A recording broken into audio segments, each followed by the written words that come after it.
Viagem na eletricidade.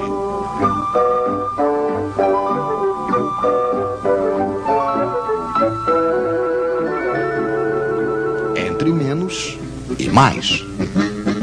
Senhores conceituados em uma certa época descobriram a eletricidade. Eles tinham rodelas de metal e de pano molhadas em um ácido, que eles empilhavam umas sobre as outras. Isto fazia uma pilha de rodelas, uma pilha elétrica. Então eles disseram: a eletricidade deve ser alguma coisa que sai por um fio e entra por outro. Então eles escreveram mais de um lado e menos do outro, e decidiram que a eletricidade ia do mais para o menos. Mas tudo isso ao acaso. Para saber ao certo, seria preciso ver de perto os átomos dos fios. Hoje, graças a nossas câmeras especiais, estamos habilitados para apresentar-lhes aqui alguns átomos que nos deram a honra de vir em nossos estúdios para nos explicar. Um átomo é, antes de tudo, um núcleo com cargas elétricas mais. Em torno, vem girar cargas elétricas menos. São os elétrons. Quando existe a mesma quantidade de menos que de mais, as cargas elétricas se anulam. O átomo é eletricamente neutro. Mas os elétrons adoram passear.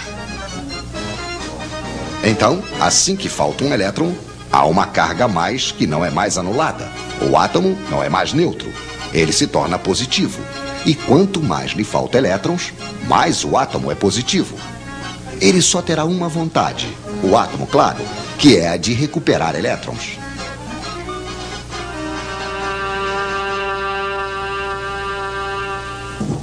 Esses elétrons andarilhos, nós os chamamos de elétrons livres. Só que esses elétrons que andam ao acaso não são os que produzem eletricidade útil. Mas suponhamos que temos dois fios de cobre e entre os dois uma espécie de aspirador de elétrons. De um lado, teremos muitos elétrons livres. É o lado menos. Do outro lado, faltará. Onde os átomos são positivos, é o lado mais. Existe entre os dois fios aquilo que chamamos de diferença de potencial, de volts. Por que volts? Ah, sim. O senhor que tinha inventado a pilha elétrica se chamava Sr. Volta.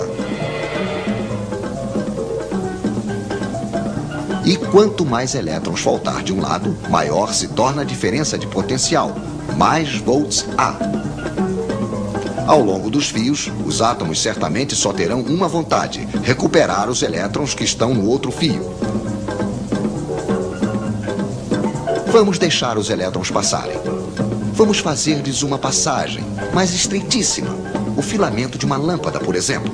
Então os elétrons se precipitam, se pressionam, se empurram. Os átomos do filamento ficam atrapalhados. Esfrega, esquenta, produz luz.